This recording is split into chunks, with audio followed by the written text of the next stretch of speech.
We kick off this segment from the global oil market as prices rose this morning as key producer group OPEC undershot its expected pace of output increases last month, while the world's top oil consumer, China, ramped up operating rates to meet a spike in diesel demand. Brent crude futures gained 28 cents to $84.99 a barrel, while U.S. West Texas Intermediate crude futures rose by 19 cents to $84.24 a barrel. Oil rallied to multi-year highs last week, helped by a post-pandemic demand rebound, and the Organization of the Petroleum Exporting Countries and Allies, led by Russia, sticking to gradual monthly production increases of 400,000 barrels per day, despite calls for more oil from major consumers. Well, Melumi Olanubi joins us now for more update on commodities market space. Hi, Melumi. Good morning. Good to see you. Thanks for having me. Right, we have seen strong demand expectations, and of course the belief that OPEC Plus will not tinker with its output deal, which has pushed oil price higher in recent times. Although we have seen President Biden pushing a mountain pressure on the producers to actually ramp up their supply. What are your expectations from this upcoming meeting of OPEC Plus? Yeah, so truth be said, a lot of things are actually happening simultaneously in the global space. And for Biden to put so much pressure on OPEC, it shows that, first, let me start with what are these factors that are actually driving this.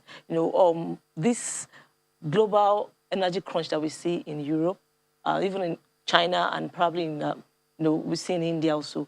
We've seen that because of this shortage in the supply of gas and coal, this has led to increase in demand for crude oil. And this is because as the rate of vaccination increases for developed countries, we've seen vaccination rate of about 60%, which is higher than what we have in developing countries. Africa, to be precise, is about just 6% of the population is fully vaccinated. So we see that as that happens, there's increase in economic activity, so more sectors are opening up. So demand for production has actually led to the increase in demand for crude oil. And so this has led to this upswing that we've seen in the price, this rally that we've seen in the price of crude oil over 3 to 4 weeks now, that has pushed it even the last 2 weeks to above $80 per barrel. And for Biden to make this demand on OPEC Plus at this time is because, first, U.S. election is coming up November 2022. And one of the factors that would be evaluated to keep the incumbent political party in power is to see if they can taper inflation rates in the United States. And the major factor driving inflation rate is actually energy prices that we have seen in recent time. So, and at first, the conversation about inflation in the United States is if it's transient or if it is persistent. That was the first line of conversation. Later, we're looking at if it is even stagflation, looking at global GDP steaming down, losing its steam over a couple of last quarter. And now the issue is now inflation expectations.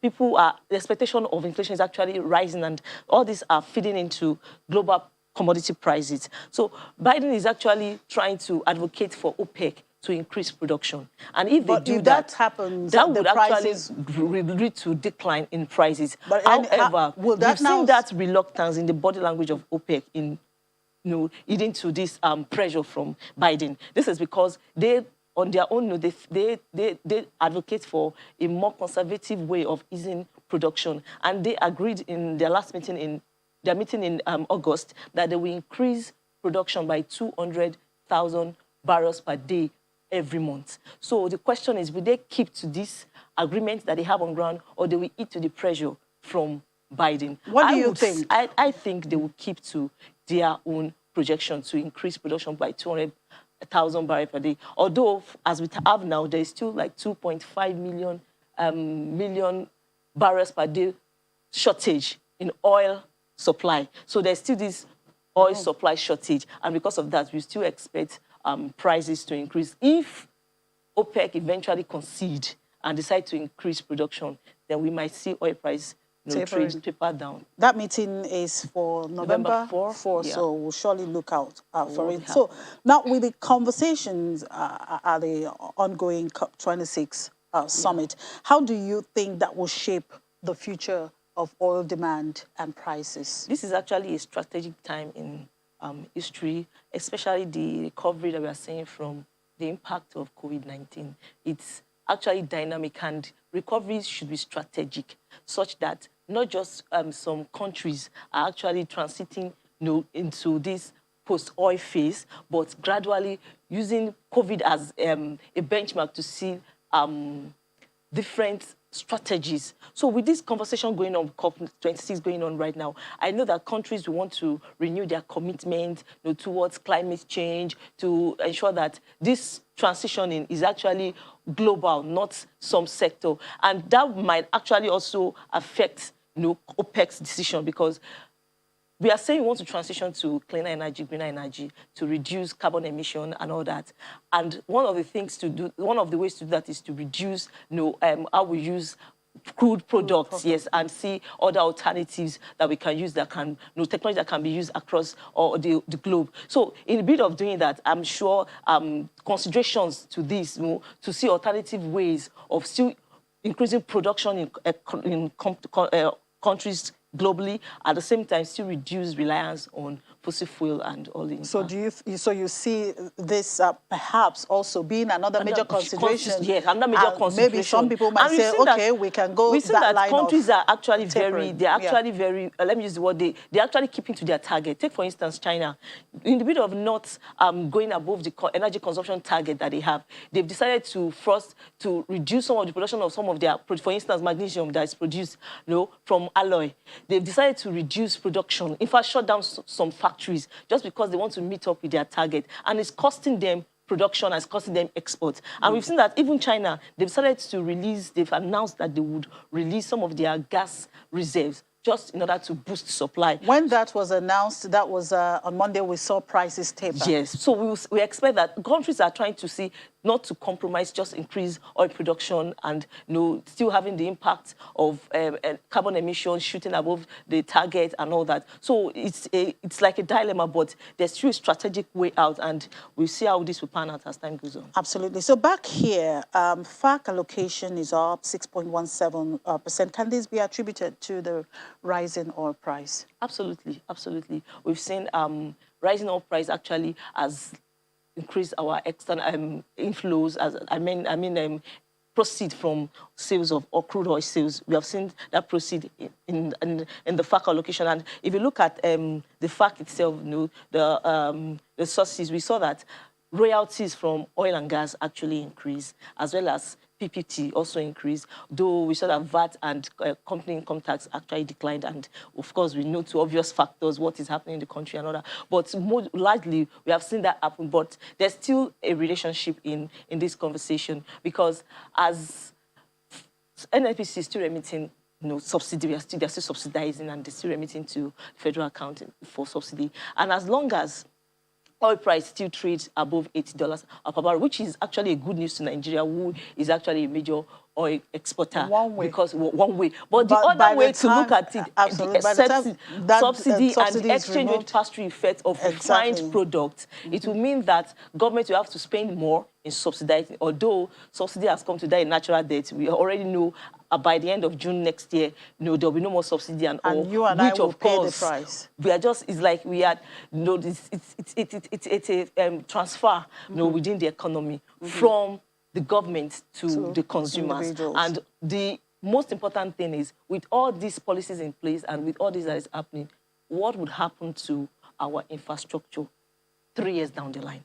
That is when we would say that this suffering, as it were, it's short-lived, and we have seen the impact. They say no pain, no gain. Absolutely. Let's just hope we get to that point, because that's very key. All right, let's look at diesel price. Of course, the landing cost is up 5.14%, with sales price also up. Why are we seeing this trend, and are we likely to see the price go up as we approach the Yuletide season? Like I just mentioned, not just refined oil products and oil and its derivatives, we've seen the price shoot up. Now, for diesel, in January, we bought diesel at 224 naira. It has increased year to date by about 56%. Now, the landed cost has increased to 336 naira. If you go to any filling station today, depending on your location and depending on the filling station you decide to go to, you can get it at diesel at probably 315 or 325, depending, because it's, of course, it's a fully regulated market. But what we are seeing now is if the landed cost has increased, we are expecting that diesel price will also increase to probably 340 or 380 or even 400. That's what we are looking at. And that would affect commodity prices, because most of the trucks that bring commodities from the north down to the southwest are actually diesel-powered. They're diesel-powered trucks. And some manufacturing companies, some plants also use diesel to power their to power their economic activities and all that. So that will feed into cost of produce, cost of normal commodities, into transportation, and before we know it, of course, it will feed into inflation. And what would this mean for your own forecast of inflation? That it would shoot up inflation. I mean, that is not just the only factor, of course. There are other factors that we're looking at. By the time we totally remove subsidy, logistics will also increase, transport will increase. That will also come into play. Even this the removal of also the diesel price that has increased, that also comes into play. Even the lingering impact of insecurity, they will also come into play. So although the fundamentals are still there and we are still in a high inflationary environment, fine, the data says that inflation has declined, but 16% is still very high.